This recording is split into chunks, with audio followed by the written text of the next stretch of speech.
Welcome back to part 2 of our debate between competition and cooperation in team building. And this week, we're going to dive deep into some very actionable tools and frameworks you can use in order to continue to compete while building psychological safety and true cooperation within your team.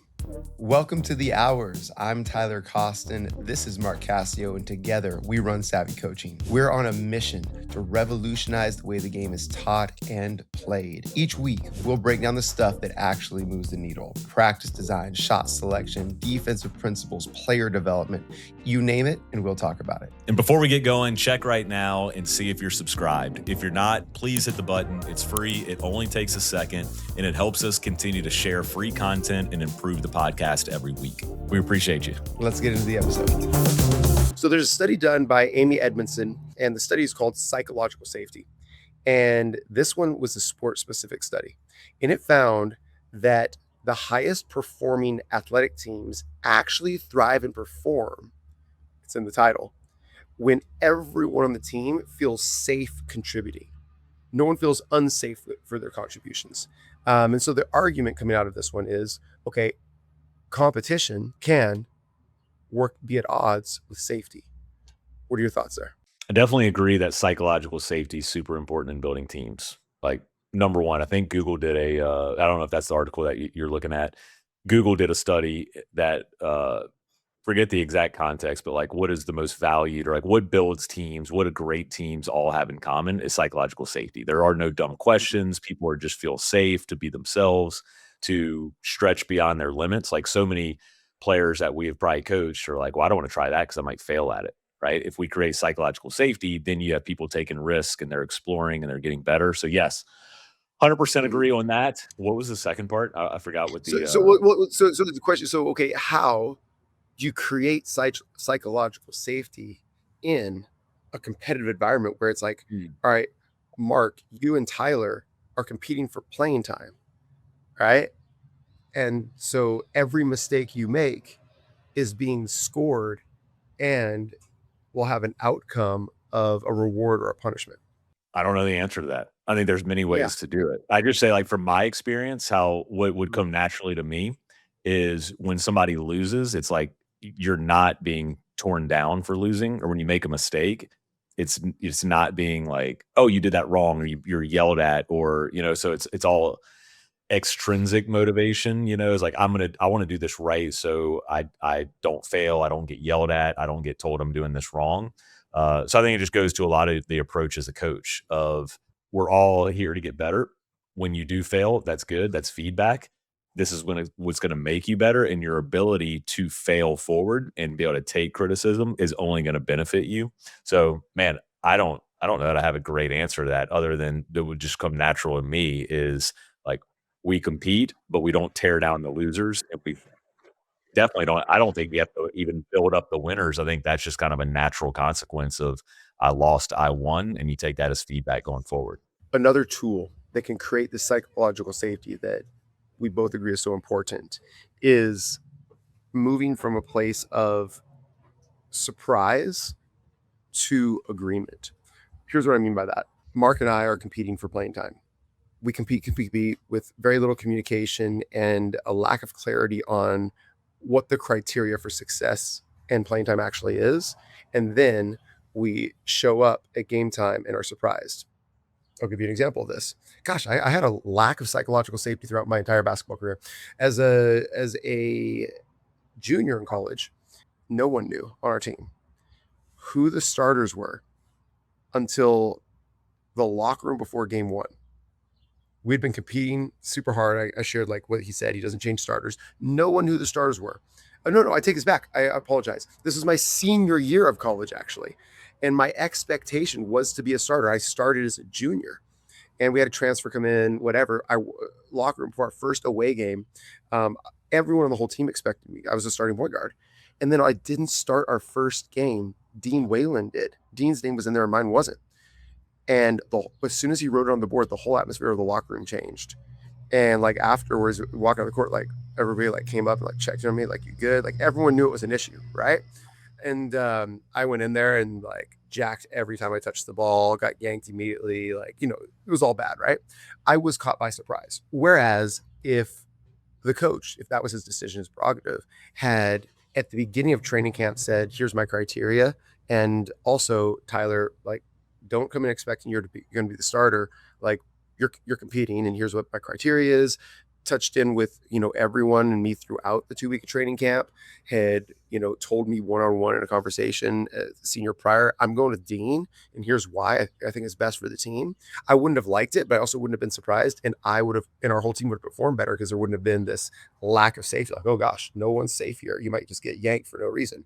Right. So I think like the agreement and communication in advance versus catching people by surprise is another way to create a safe environment for people to perform. Yeah, I think it's like the balance between truth and harmony. Like we sometimes avoid those like role conversations or the criteria or decisions that we've made because we want to have as much harmony as we can for as long as we can. But typically, when you let small problems fester for a long time, they become big problems. So yeah, I agree. Just like Yeah. proactive communication, being a truth teller.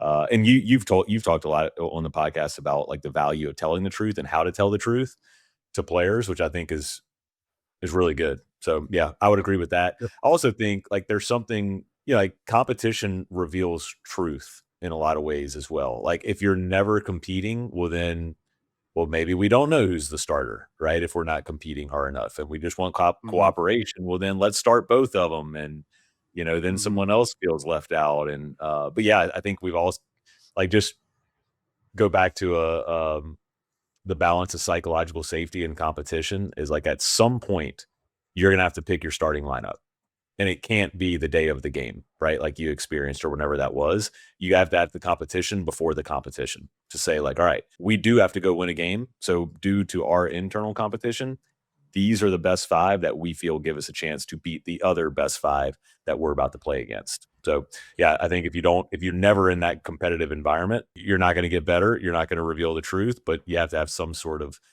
psychological safety, which I think goes back to like where we started is like you got to define what competition is. And I think competition with bad leadership probably goes to cutthroat or lack of psychological safety.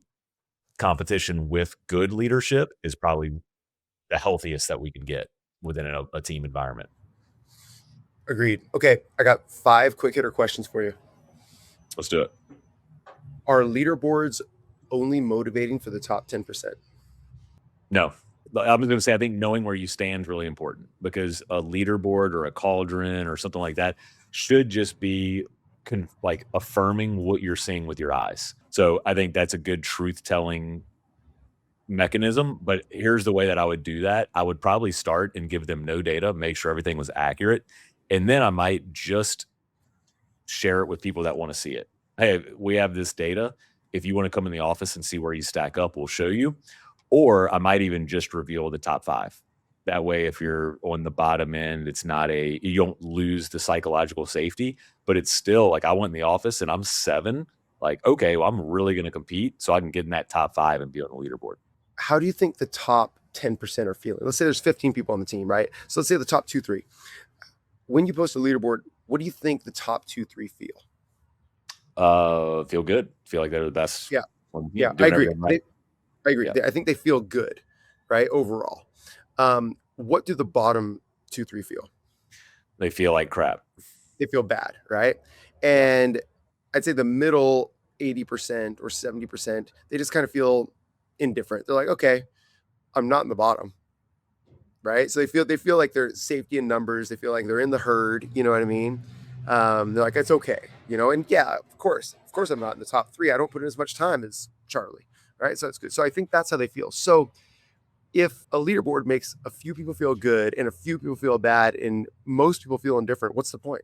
I think all the things that I said Okay. is, I mean, Weren't you listening, Tyler? I'm making my argument. I'm for yeah. leaderboards. I'm just trying to make the argument right now. Yeah, I mean, I think it's, to affirm what you're seeing as a coach, but also give you data that you may not see as a player. So I think Mhm. it should spotlight things that you're seeing is like, yeah, we Charlie is one of our hardest workers. She is one of our best players, and she should be in the top 3. Like, I think it shows who impacts winning because I think you can have a skill set that doesn't necessarily impact winning. necessarily as high as others.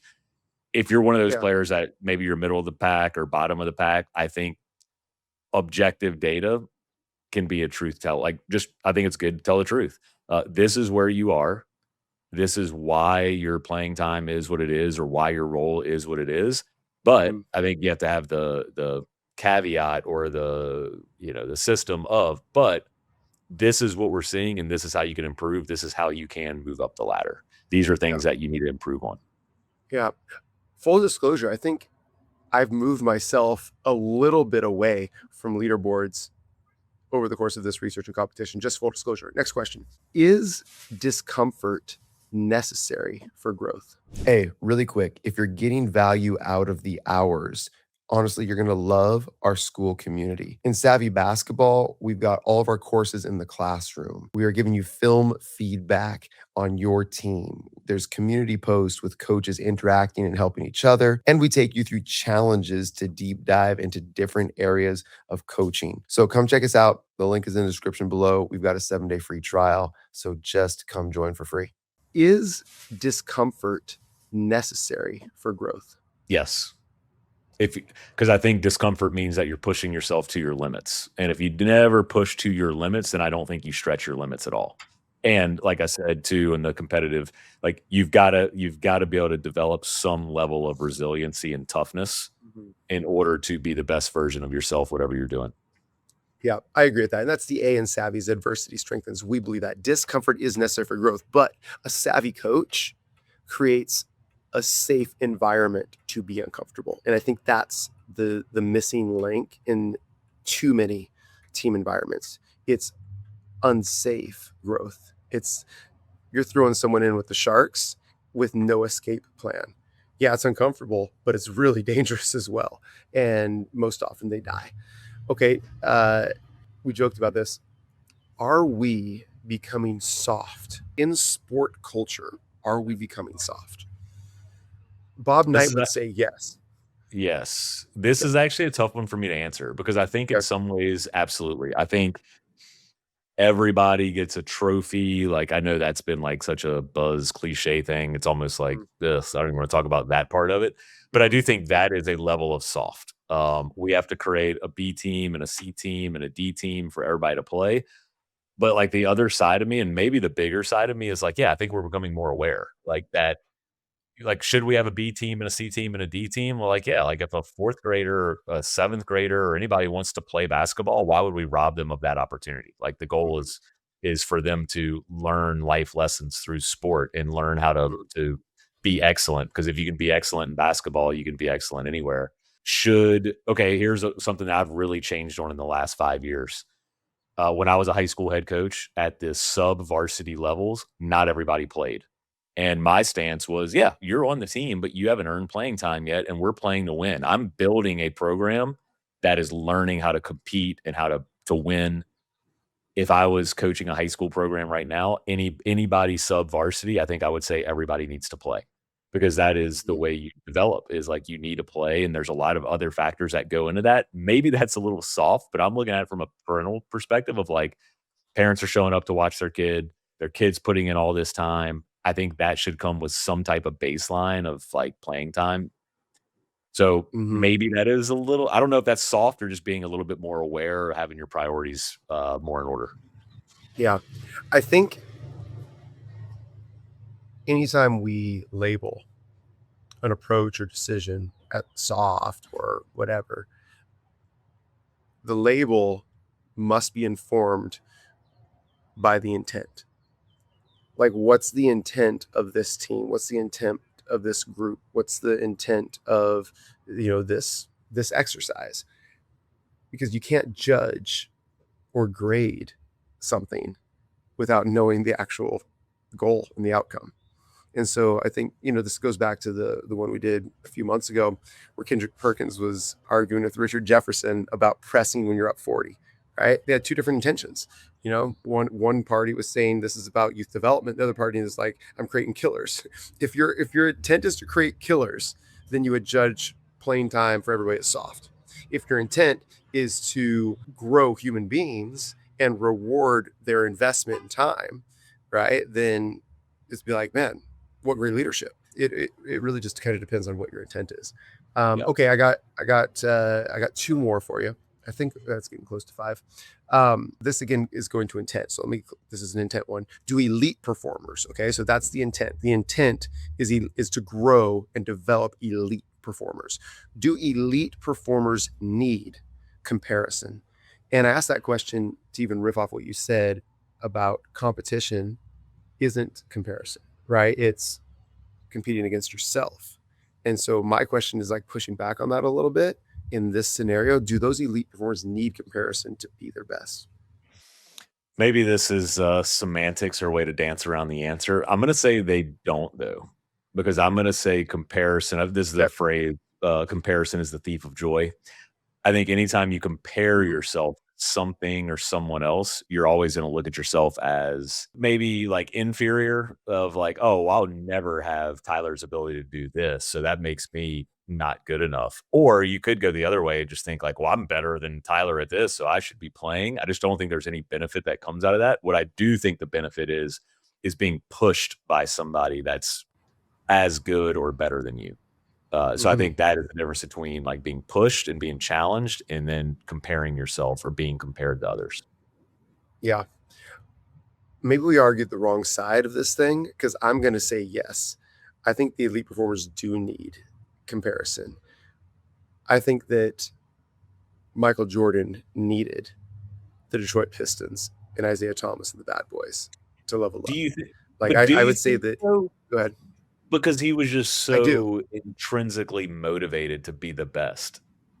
But I Yeah, do but know even that listening to him talk, yeah. but but I would say intrinsically, but like he had an enemy his entire career to go out and kill and beat, and He that's what needed elevated him. he created He enemies to motivate Yeah, him. like and Yeah. like everyone talks about that. They're like, "Well, I'm not even talking trash to him," and he's like making things up, and he's like, "Oh, what?"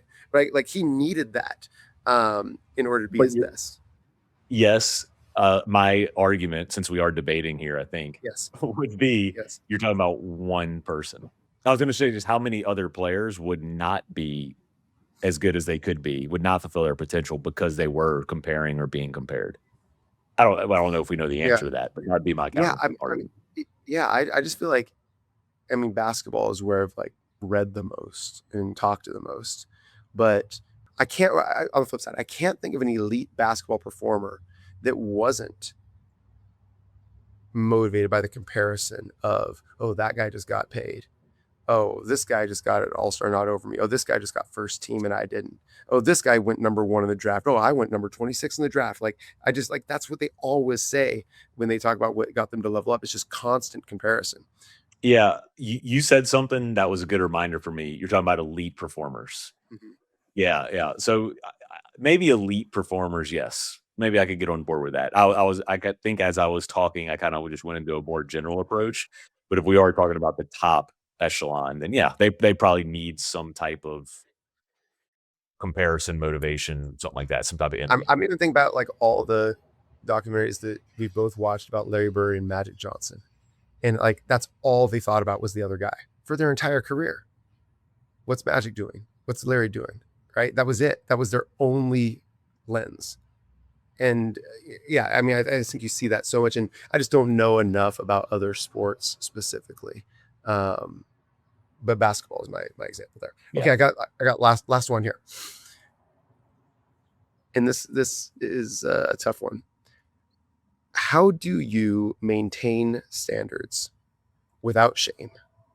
Like we talked about psychological safety, and obviously shaming someone is at odds with psychological safety, but it's one that's used for motivation. Um, how do you do that without shaming someone? That's a question I get from coaches all the time. It's like, yeah, this all sounds really good, Tyler, but like, how do you motivate people otherwise? Because they're not Yeah. motivated intrinsically. Like they're just laughing with their friends and help each other up after they fall down. Like if I don't shame them, how do I get them to stop doing that? Uh, okay. Um, this is something that I've really gotten a lot better. I don't know if I can clearly articulate this the best way I want to. Be fun to be around, have contagious energy, celebrate failure, give feedback while smiling, like all those things I think are really important to hold the line. And also just daily conversations, just where you don't just let a standard slip, slip, slip, slip, slip to where all of a sudden you just flip your lid and it's like, you've been doing this for X amount of weeks or whatever. I've seen you being lazy is like the second you see something, just have a conversation. And sometimes that conversation is, hey, Tyler, I noticed that you look a little distracted today, or I noticed that you're tired today or not giving your best effort today. I think that's an easy way to hold the line in daily conversations. But I'll also share this. How do you hold really high standards while showing deep care and not making somebody feel bad before they got to get better? Magical feedback. It's a three-step process to give somebody any type of feedback that you want or hard feedback, and it's connect, challenge, affirm. So connect would be, let's just get on the same level. Hey, Tyler, I noticed that you're not giving your best effort today. Man, there are days certainly where when I walk into this gym, I just feel drained, and I've got to do a lot to really get myself to a place where I can be at the standard. So that's the connect part. Then challenge is, but you're so important to this team that you have to be one of the hardest workers out here. You have to set the example. So I have to push you and I have to get you to that level. And I'm only doing this. This is where you affirm, is because I've seen it in you. I've seen you come in here and give unbelievable effort. I've even seen you come in here and start slow and with poor effort, and then you pick it up and you end up being like peak performer by the end of practice. So that would be like a three-step process: connect, challenge, affirm, to where you could hold really high standards, deliver some tough feedback, but you're also affirming that, like, hey, you can handle this, and I'm giving this feedback to you because I believe in you, and I know that you can handle it. Say those words again real quick for the 3-step process. Connect, challenge, affirm. I want to affirm you, and that's a very effective coaching tool and a great process. And everyone that's listening, that will get you incrementally better results with your team and players, and it will make you a better leader. I have a feeling there's a but coming. Big but. Okay. And I cannot lie. Right. You other folks can't deny. I will offer this up. None of that will turn a duck into an eagle.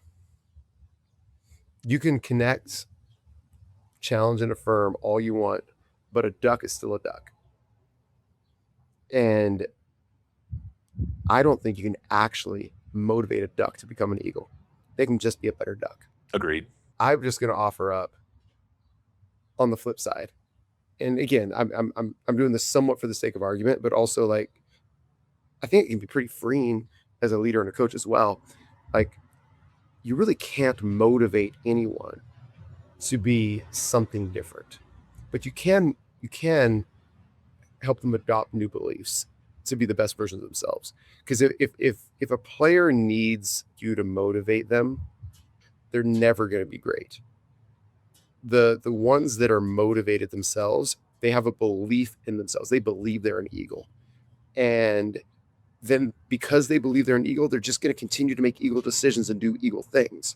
But until you believe you're an eagle, I can't motivate you to be an eagle. It's just impossible because you just believe you're a duck. And, there's some really good ducks out there, but eagles are the elite performers. And it really just comes down to their beliefs. We've got a unique way on this podcast for you to disagree with me. And then the whole time you're disagreeing with me, I'm like, that's what I just said.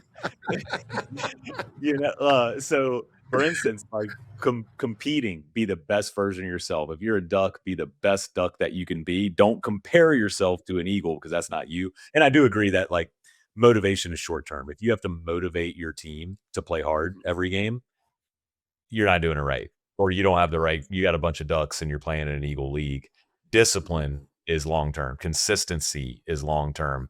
And I really do. I love this is the identity piece in SAVI, but like, if you have a vision of who you are becoming and you start making decisions and beliefs based on who you're becoming, it's easier to be that person, Yeah. It's your only chance. I would even go stronger. It's your only chance to be that person. Yeah. It's your only chance. Yeah. And last thing, then we'll get out of here. Thanks for sticking with us on this 2-part episode. Know, coaches, that there's nothing you can do to turn a duck into an eagle. And so don't be frustrated by that. Instead, like, recommit to helping everybody where they're at to be the best version of themselves, and don't have an unrealistic goal, because that's what burns you out. And that's what every single day you're just trying to, drag people from duck territory to eagle territory. Like, you have to have eagles to get there.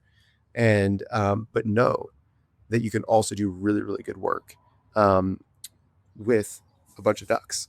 And in reality, most coaches will have mostly ducks, and most coaches are setting goals for eagles. So I think that's an important thing to understand.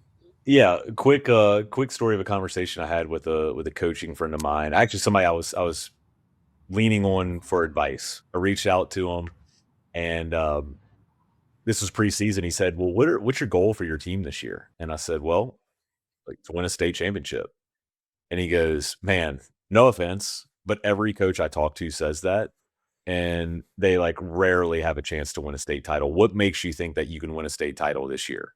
Well, I haven't had a good answer. It was, "Well, we were in the Final Four last year. We lost in the semis, and we got everybody but one player back." And he was like, "Oh, okay. All right. Like, we can have this conversation." But he said most coaches I talk to is like, "We want to win a state title." "Okay, what was your record last year?" "Oh, we were It's like 3 losing and record. 27." Right, yeah. Like, It's like, all right, okay, well, how about let's redefine our goals here. yeah, how about let's have, like, duck goals instead of Mhm. eagle goals. So, yeah, very well said. All right, Awesome. y'all. Thanks for listening. We'll see you next time. Stay savvy. Stay savvy.